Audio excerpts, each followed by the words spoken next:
Hi, and welcome to another episode of The Disruptive Publishing. Today, I have a very special guest that I met a little while ago, someone who's doing some amazing things in the coaching area.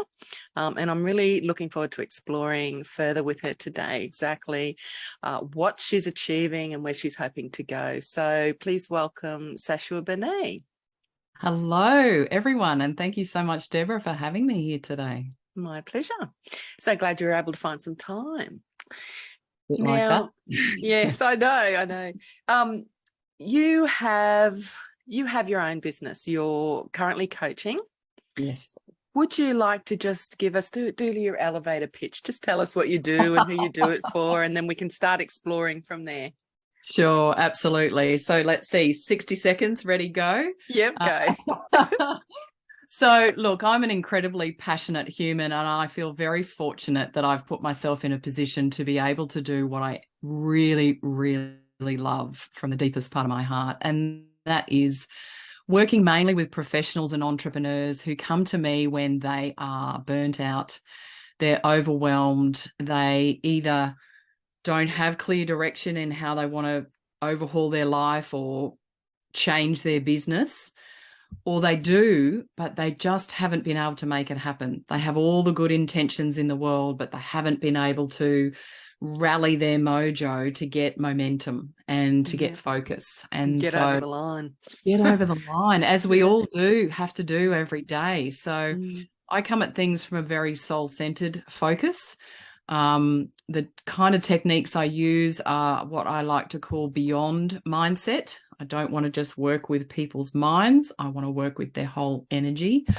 So transformation coach, as I call myself, is a little bit of an understatement in many ways because it's a very broadly used term. But I work with mindset, energy, alignment, business success. I'm a very practical person and just really passionate about helping people create an inspired life.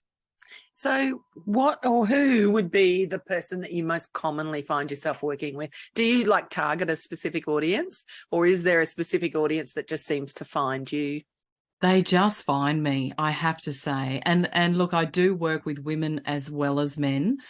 And normally, I would say normally in the 40s and 50s age bracket. In saying that, I have 2 clients in their 30s at the moment. So, you know, I tend to not have any opinion. It's more about, I think, people's level of maturity and, you know, whether they're ready to do the deep dives that I do with people. So mostly I attract, I would say, business women. Yep. I'm ex-corporate myself. I spent 12 years in corporate HR, so I know what that world's like. So quite often I attract executives. But I've also been an entrepreneur for 18 years and I've been coaching in this space for 18 years. So I really know what the entrepreneurial world takes, yes. you know. So I really relate to business women who are really wanting better for themselves. And, you know, we're playing a lot of roles. We've got a lot of pressure. We've got a lot of internal dialogue that isn't always helpful. And we may not have people in our environment that are all helpful at all times. So that puts us in a bit of a pressure cooker. And so I'm about releasing the valve so that we can recreate a new vision and then peel back the layers to get to the truth of who people are, because everything one needs is absolutely inside of them. So that's what we're doing. Get to the core of the issues fast and the truth of who they really are so that their life can sing. Sounds delightful. So tell me, how did you actually, what qualifies you to do this? Like, what brought you to this path that got you, you know, like creating so much change? From what space? Yeah. So it's amazing, you know, when I think about even the profession that I gravitated to, which was human resources, and my greatest joy in doing that was really helping people have the best experience they possibly could in a work environment. And then I realized I'm just hitting my head up against a brick wall here. This feels a little bit soulless. And I just had to get out because I knew there was more. I knew there was more for myself. I knew there was more that I could do for other people. I just have this innate drive inside of me. Like I used to be the chief counselor with my friends when I was 13. Like I've always been I love it. that kind of, person, if you like. Oh, so I'm just having visions of you like Lucy in what is it, Dennis, not Dennis the Menace, Charlie Brown. Oh, with the sign up, counselling 5 cents or something like that. There you go. Well, see, I didn't even charge 5 cents, did I? It was just from my heart, just naturally doing it. I get these flashbacks of it every now and again and have a little chuckle, Yeah. But I think the biggest thing is I wasn't happy in corporate. I was living a discontented life as much as I was optimistic and driven and making it happen and mind over mattering everything. And I just got to a point of going, what am I doing? Trying to push, uphill. Is this what everyone in corporate does? Like, seriously? I know, right? Yeah. And even in our own businesses, we can do that too in many ways as well. And I just went, I just need a complete change. So I moved cities. I moved to the country. I was a city slicker all my life. You've had a tree change. I had a tree change. Tree change, nice. And I moved to an 1,800 acre farm. Wow. And just learned about the fabric of life and nature and, growing medicinal herbs and raising goats and driving tractors, and just had the most incredible realignment with who I really was. And I had no idea who that really was before I embarked on that journey. So it's like I didn't know what I didn't know. Well, it must have been wonderful. It'd be like coming home to yourself. It was just indescribable, really. Within 18 months of leaving corporate, I lost 50 kilos. I uprooted and moved on from everyone in my life. Of course, they're still in my life now. I still have my family and all those things, but I had to leave them behind for me to find me that wasn't playing all the roles that I was stuck in, because I'm a very conscientious person and very passionate. So I was contributing to so many people, relationships, situations, and that just meant on many levels that I was just avoiding myself. Wow. I didn't know what I was going to find, but I just knew that I needed to continue that journey of peeling back the layers that weren't me, so that I could come closer to who I really am. And that journey continues. I did a massive deep dive into spiritual development, and I've always been a personal development, professional development junkie, but this was different. This was taking it to a level that was so meaningful and so transformational, which is a terribly overused word, unfortunately, but I mean it in the true sense of the word. Like everything changed. How beautiful. I remember going back after years of being away to certain circles and friends and things, and they didn't recognize me. And it wasn't just physically, it was my energy had evolved so much that they were just like, wow, are you even the same person that you were? Well, I'm like, well, like if you ran into your old self now, would you recognize her? Well, look, I will. I have, because I have done so much of a deep dive into knowing who she was, because that informs who I am now. Okay, wonderful. So it's really important, I feel, to never forget who we were. Yeah. Because then we can relate to others who might be on that part of their journey. And that, to me, is really important to never forget, so that, we can be of service to many. To others. So that's obviously a value for you, something that's important to you. Definitely. And I feel like you're 100%, what I call wholehearted. If you're going to do something. So you're talking about all the things you're involved in. And I was thinking to myself, and I bet she did it all at 100%, every single thing. Absolutely. Yeah. I'm very much an all-in person. Oh, I know. It's actually someone that I knew used to call it addictive personality disorder. There's no such thing, but she made it up, and I've used that a few times. And that is that all or nothing thing is an addictive personality disorder. So it's so much healthier to do smaller bits of things. But that's something, you know, that you probably talk with people about, I imagine. Yeah, definitely. I think there's a difference between being obsessive and being passionate and driven. And it can be a fine line, you know, even optimism in, you know, big doses can actually work against us in some ways. So it's finding an equilibrium, I find. I used to say and there's a really very fine line between being positive and being in denial.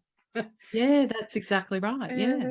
And, you know, we need a level of detachment from our world. And that might be a strange word to use, in that if we really want to be who we are, we can just be a little bit distanced from all the triggers that once might have taken us out, or even just distracted or diluted us for a time.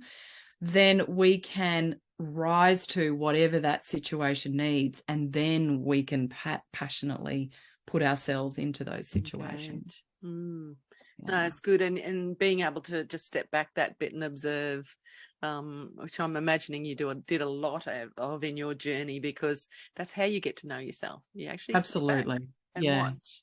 Look, I can rattle a lot of, you know, letters that I could put after my name, but really it's about the experience we have of life and ourselves. And I believe establishing a much deeper relationship and understanding of ourselves. And then we can tap into what we truly come to do. And that's where the true exploration really begins.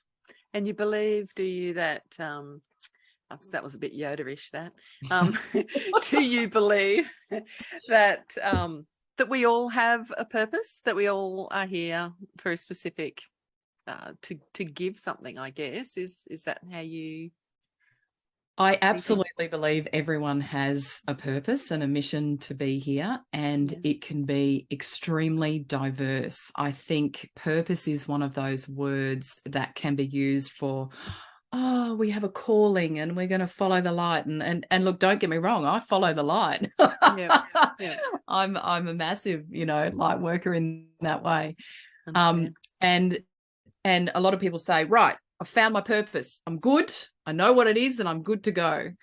And what I would encourage people to do is to say, well, you've found the version that you're ready to hear right now.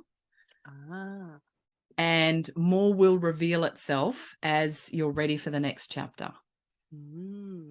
Okay. So I am a work in progress. Yes. And you are perfect all at the same time. Yes. So you don't have to wait until you get somewhere, till you can feel like you're done. No. You're in the right place at the right time now. Yeah, because when we're truly done, we'll pass on. So if you're still here, still uncovering what it is. There's still stuff to be done. And also, some people's purpose is purely to heal. And so that might be what people need to focus on and spend their time on. And that would be possibly enough for this time round. Bit of a diversion, but do you actually think that anyone gets through their childhood without having to heal something? I think our childhood is created specifically to stir up things that require healing. There you go. Because that's what then creates our life lessons. And you know, that can be a hard truth to face sometimes. You'd think, why on earth would I choose that? You know, for some people, that's a very real question. But we're all unique. We're all individual. I believe we do choose our circumstances because there's more to know than just how this life is unfolding. Nice. I'm sure we could dive deeper into that one. Yes. Yes. But I'm just going to ask you now. So coaching, how did you actually, or when did you decide, okay, I'm actually going to be a coach and I'm going to teach other people to do what I've gone through? Yeah, look, absolutely. It happened really fast for me, I guess, because I was really lucky. My tree change happened when I was only 33. So I feel very blessed for that wake-up call at such an early age. And within 2 years of leaving corporate, and I was doing the deep dive into spiritual development, and it helped me just change so many departments in my life. I became a consultant with a business called Living Illumination way back then in 2004. Wow. And I've been coaching and facilitating in that space ever since. So I'm still a consultant with Living Illumination. And I've also been coaching in my own space for that time as well. So it's like two have been working in conjunction. And so coaching for me is quite literally a innate drive of my spirit. Okay. Yes, sure, I've got certifications and all sorts of things, but my style and my content is extremely unique, and I just feel very called to put it out into the world, and knowing how I've been able to walk alongside the journey of my clients to assist and open their vision and create their transformation. The echo back is too strong not to do what I do. Wow. All right. Well, that's where I want to go next, is how are you unique? So this coaching, field is enormous, and there's people coaching other people in all sorts of areas. So how are you unique? What makes you stand out in your opinion? So multiple things. I think the first most obvious thing is that I am one of those coaches who have gone through the tree change myself. Mm-hmm. I have not decided I wanted to be a life coach, gone and gotten a certification and then developed a business. It's been through my own life experiences that I have seen the necessity, I'm going to say, for us to look within to understand what we need to heal and what we have the capacity to expand into. That is, absolutely paramount in my opinion. But beyond that, I'm very blessed that I've done a lot of training in intuitive insights and being able to communicate with the positive energy around me that's available to us all. And so my business is completely channeled. And what that means is all my techniques, all my content, you will not see anywhere else, because it has just been channeled and downloaded from the universe. Wow. So I know I am completely unique from any other coach out there. And my superpower is, of course, that intuition that really helps me tune in to what's really going on under the surface for my clients so that we can get to those real issues. And of course, I have healing modality techniques to be able to release that blocked energy so that people can really feel transformational change fast, and it's everlasting, which is one of the most profound things that I hear back from my clients over the years. Love a good paradigm shift.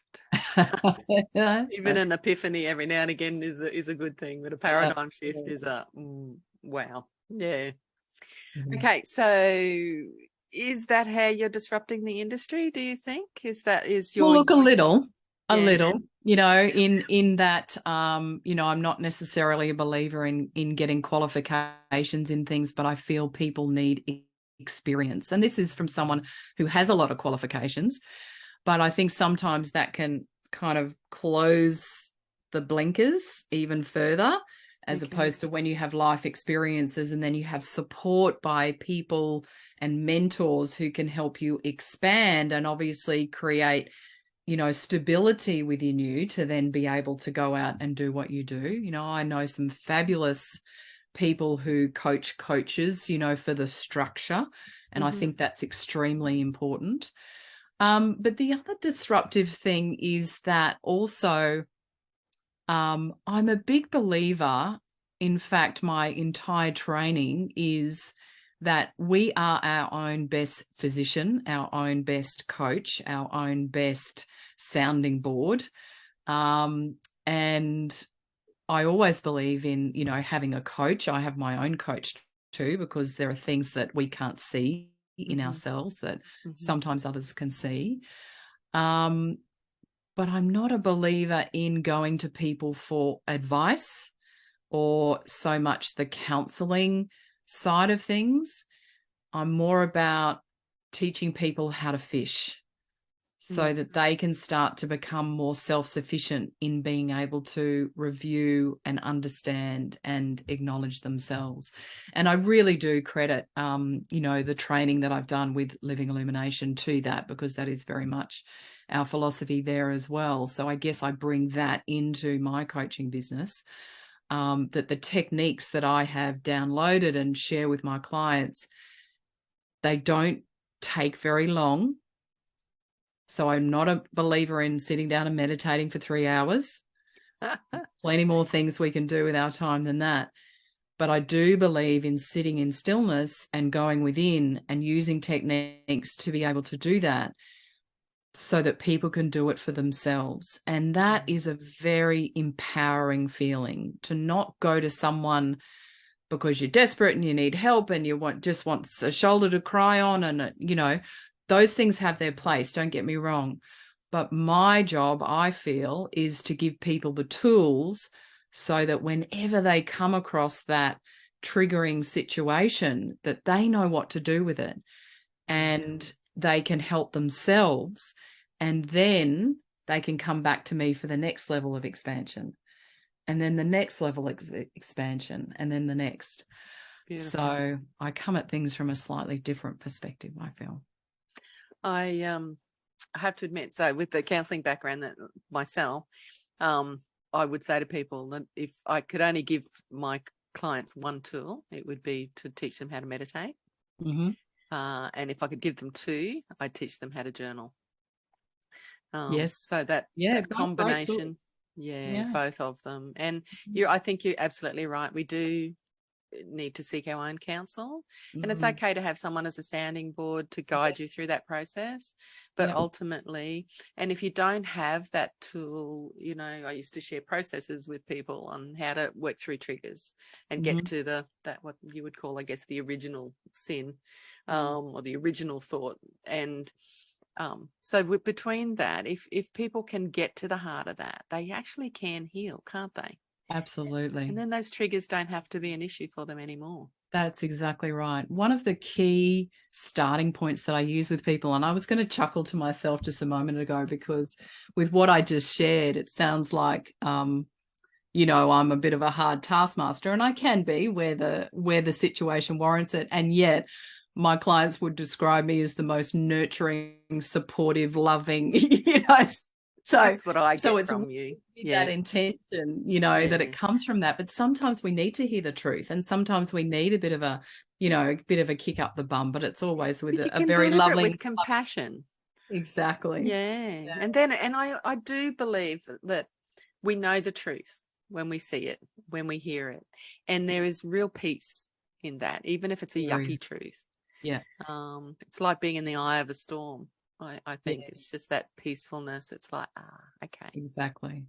Yeah. And the main starting point where I was leading to, that I really do with people, is what I call a life awakening blockage release.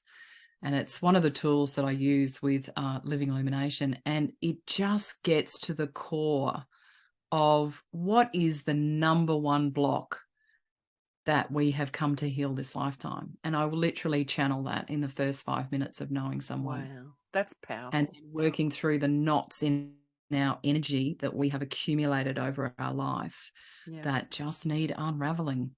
It's the most miraculous process, and it just changes a person's trajectory.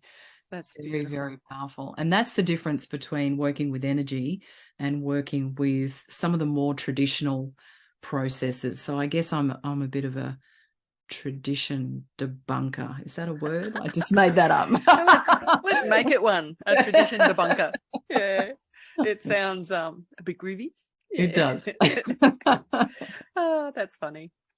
All right. So you've been in business for 18 years. You've been doing this. I'm thinking that you've probably learned a thing or two in that time about business, about staying afloat, about getting flow in your business, about all sorts of aspects of staying afloat. Yes. If there was only one piece of advice that you could give to other people in business, what would it be? It's a great question, isn't it? the absolute one thing that I hear in this moment, that I'm getting in this moment, is the word allow. Oh, I love that. So we are incredible beings, and we really forget that. You know, we dampen ourselves down in so many ways. And I believe the most powerful tool is to go inside of ourselves. And you may need help to do that. Of course, we all do.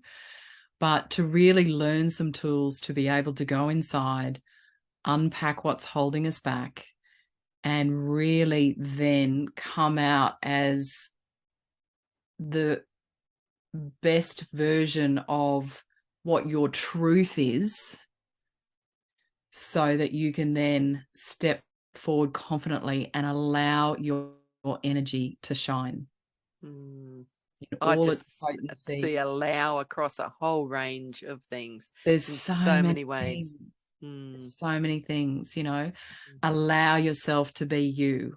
You know, allow yourself to create boundaries if people are stepping over those boundaries in your relationships. Allow yourself to dream big into the vision that you absolutely have for yourself. Allow the universe to support you in all the ways that they're desperately trying to get through.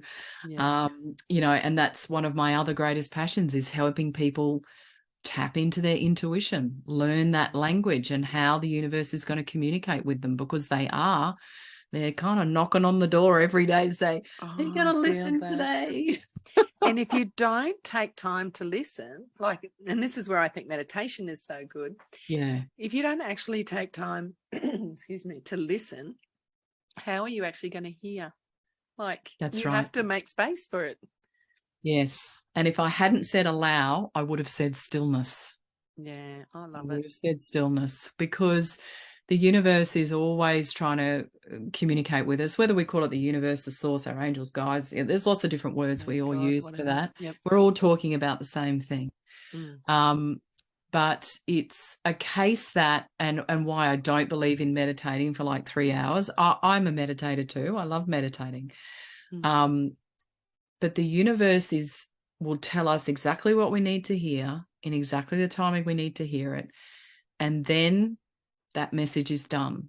And then they leave us to absorb that, action that, learn from it, regroup it. And then when we're ready for the next message, they'll give us the next one.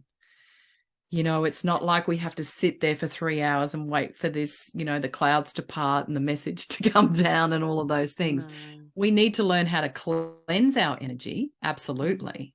And, you know, we've got some great techniques for that. But when we're in that cleanse space, then they will come in, share, and then leave you to it till the next moment that you need the next chapter.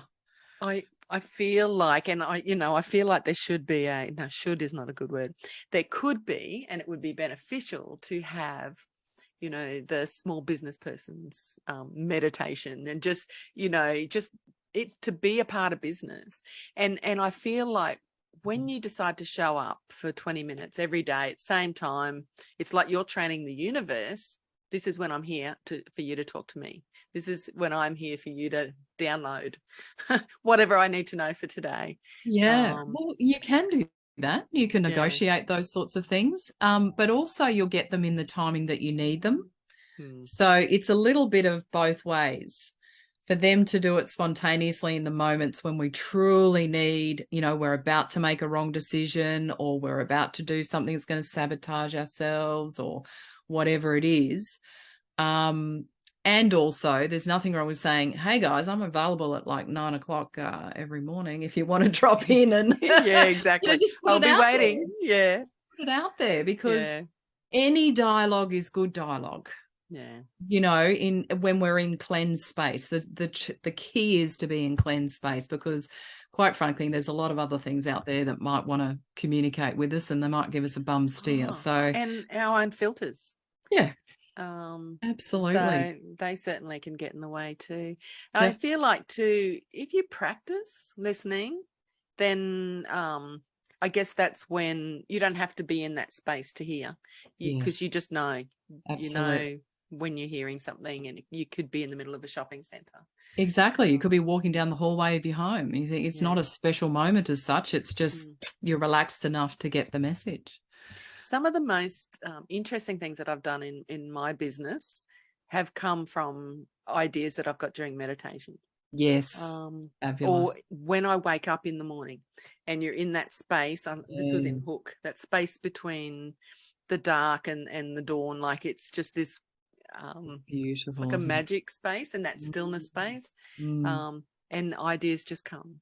Yes. And some of the things that have actually worked really well for me have been inspired from that space. Yeah.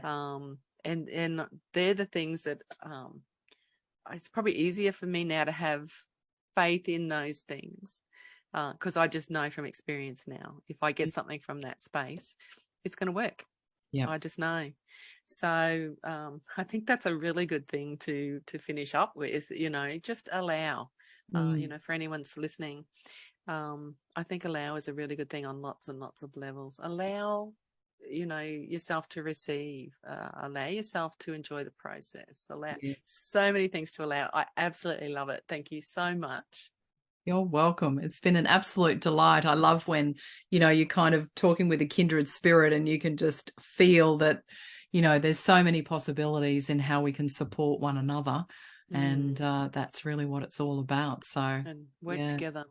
That's it. I will wind things up now. Where can someone find you? So the easiest place is my website, which is sashuabenay.com.au. And of course, you can book a call and have a chat. And if anyone's ready to, kind of do a deeper dive, I offer a free 40-minute inner direction strategy session. So that we can really do a bit of a health check on where your energy's at and go from there. That would be nice. Yeah. Awesome. So sashuabenay.com.au. That's it. Wonderful. Perfect. All right. Well, that's it for this week. Thank you so much. And we will be back next week with another episode of The Disruptive